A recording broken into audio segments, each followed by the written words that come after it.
गसाइगावनि सालजुरि आरो बारजाबिल आदिबासी बस्तियाव नार्जारि फार्मनि बानजायनायाव बेसेन नाङै देहा नायबिजिरनाय आरो मुलि राननाय हाबाफारि। समाज सिबियारि लोगोसे नार्जारि फार्मनि गाहाय राहुल नार्जारिनि दैदेननायाव गसाइगाव महकुमानि सिङाव थानाय सालजुरि आरो बारजाबिल आदिबासी बस्तियाव बेसेन नाङै देहा नायबिजिरनाय लोगोसे नांगौ जानाय आयुर्वेदिक मुलिफोर राननाय हाबाफारि खुंफुंनाय जायो। नार्जारि फार्मनि गाहाय समाज सिबियारि राहुल नार्जारि बिथाङा फोरमायनाय बायदिब्ला गोबां रोंगौथि गोनां डक्टर माजुलिनि डक्टर हिमांशु बजार बरुवा बिथांजों लोगोसेनो गावनि देहा फाहामगिरि हानजाफोरा फैनानै बे बेसेन नाङै देहा नायबिजिरनाय हाबाफारियाव बाहागो लाफैदों। समाज सिबियारि राहुल नार्जारिनि दैदेननाय नार्जारि फार्मनि बानजायनायाव गसाइगाव ओनसोलनि दाब दाब जायगाफोराव बेसेन नाङै देहा आनजाद नायनाय आरो फाहामथायखौ खुंफुंबाय थागोन। सानाय सुनाय आरो जायखिजाया बेरामजों भुगिनांनाय सुबुंफोरा बेसेन होनाङालासेनो बेवहाय फाहामथाय लाफैनो हागोन।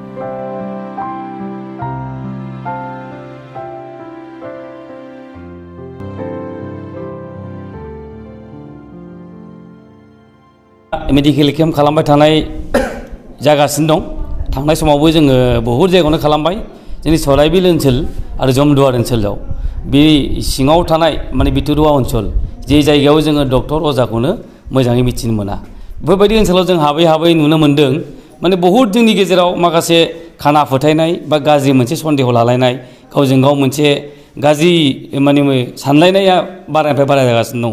बोरै होनना बुङोब्ला आं आगोलाव बुंखादोंमोन, जोङो सुगार जानानै मानसिया एसे गाज्रि सेहेरा जालाङो, मालाबा एसे गोदाव सोराव जालाङो। बेफोरखौबो जोंनि मानसिया माबा दायना रायनायनि माबा मोनसे गाज्रि बार नांनाय बेबायदि जों बुंनो हमदों। बा सोरबाया जोंनाव माबा हनै लोंनाय गाज्रि बेसाद लोंनाय जानाय जानानै बेमार गाज्रि हमो।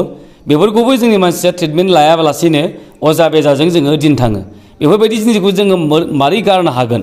दा बे डक्टरफोरनि ट्रिटमेन्टखौ जे मोनसे जोंनि जिबनाव गोनांथार बेखौ जों साननो बावनो हमदों। दा बेनिखायनो आङो सिन्था खालामदों बेक्तिगत हिसाबै नार्जारि फार्म आरो जग गुरुकुल असम बे बिथांमोनजों जग जानानै जोङो आयुर्वेदिक ट्रिटमेन्ट, जिहेतुके जोंनाव आगोलनिफ्रायनो स्लगान दङ प्रधान मन्त्रि जोंना प्राइम मिनिस्टारनिफ्राय जोंहा मोनसे हर घर आयुर्वेद बे जोंनि मोनसे स्लगान, माने प्रत्येक न'आवनो जोंना आयुर्वेदिकनि मुलिखौबो जों मोननो थाङो। दा बेफोरनि असिलायै जोङो आयुर्वेदिक ट्रिटमेन्टआ गोदोनिफ्राय सोलिबोनायमोन आरो दा सोलिगासिनो दङ। बेखौ जोङो बोरै गोख्रोंनिफ्राय गोख्रों खालामनो हागोन, बिनिनो जोङो मोनसे थांखि लादों आरोखि। बे थांखिखौ जोङो जाफुंसार होनो थाखाय सेस्था खालामदों। रायजोफोरनि जोबोद जोङो मोनसे थुलुंगानाय मोन्दों। बिथांमोना लोब लोब फैनानै जोंनि बे ट्रिटमेन्टखौ लाफैदों आरो लानानै बिथांमोना रिजाल्टखौबो मोजां मोन्दों। दा बे रिजाल्ट मोजां मोननायनि थाखाय जोंखौ आरो लेंहरबावो, जों आरो फैगासिनो दं। दिनै जों 3-4 बोसोरनिफ्राय बे खामानिखौ मावगासिनो दङ, माने नार्जारि फार्मनि बानजायनायाव। गतिके आं आसा खालामदों जोंनि गासैबो नैबे बारजाबिल ओनसोल, सालगुरि, बेनिफ्राय जोंहा जाबाय सेन्ट्रिजरा, बेनिफ्राय जोङो जागोन गाबोन जोंहा जानानै थांगासिनो दङ सेन्ट्रिजरा मेनलि, बेनिफ्राय जोंहा गाबोन जाबावगोन किसुमान जोंहा रिमट एरिया जे जायगायाव जोंनि डक्टर अजाखौ जों मोननो हायाखै। दा आं आसा खालामदों जोंनि बे ओनसोलनि जेसेबां रायजो राजा खासियाबारि ओनसोलनि बिथांमोनखौ आङो गावनि देहाखौ गोरा आरो जोथोन लानो थाखाय आङो खावलायहरदों। गाबोनबो नोंथांमोना जाहाथे जे जायगायाव आङो नाम बुंनाय जादों, आं आगोलावबो बुंना दोनखादों बे नामफोरखौ, बिथांमोना थांनानै गावनि देहा फाहामथायखौ लायो बेखौनो खावलायहरदों।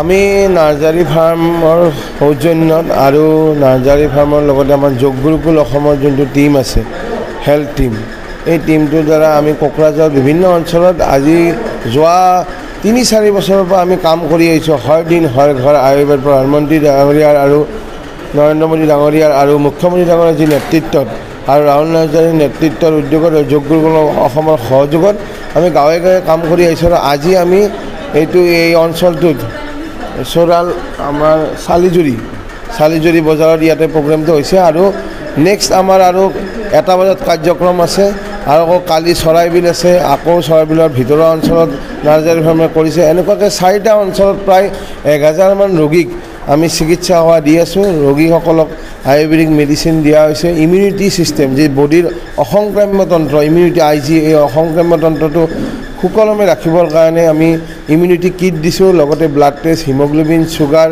ESR এইখিনি আমি ৰাইজক বিনামূলীয়াকৈ ফ্ৰীকৈ আমি দি আছোঁ। ৰাইজেতো আমি বিপুল সঁহাৰি পাইছোঁ, কাৰণ আমি আগৰ কেম্পত কিছুমান আমাৰ পেচেণ্ট আছিল স্পণ্ডিলাইটিছ, আৰ্থ্ৰাইটিছ আৰু স্কিন ডিছঅৰ্ডাৰ, কিছুমান ডক্টৰ জয়ন্ত বৰ্মনেও আমাৰ চাইছিল। তেখেতে বহুখিনি ট্ৰিটমেণ্টত পেচেণ্টবিলাকে বহুত আৰোগ্য হৈছে, আৰু সেই পেচেণ্টবিলাকে আজি ৰিভিউত আকৌ আহিছে দুজনমান। এইমাত্ৰ মোৰো এজন পেচেণ্টে হাইপাৰটেনশ্যন, BPৰো আয়ুৰ্বেদিক মেডিচিন খাই ৰিজাল্ট পাইছে। গতিকে তেখেতসকলে ভালে সহায় পাইছোঁ। এই অঞ্চলত বেছিভাগ কি বেমাৰ? এই অঞ্চলতে এতিয়ালৈকে আমি মানে আৰ্থ্ৰাইটিছ, স্পণ্ডিলাইটিছ আৰু ডক্টৰ জয়ন্ত বৰ্মনে এতিয়া এছাইটিছো পাইছে। তো তাৰ কাৰণে যিখিনি সা সুবিধা কৰিব লাগে, স্কিনৰ কিছুমান বেমাৰ আছে, একজিমা, আৰু নৰ্মেল কাহ চৰ্দিটো আহিছে, এইখিনি নৰ্মেল ভাইৰেল ফিভাৰ এইখিনি পোৱা গৈছে।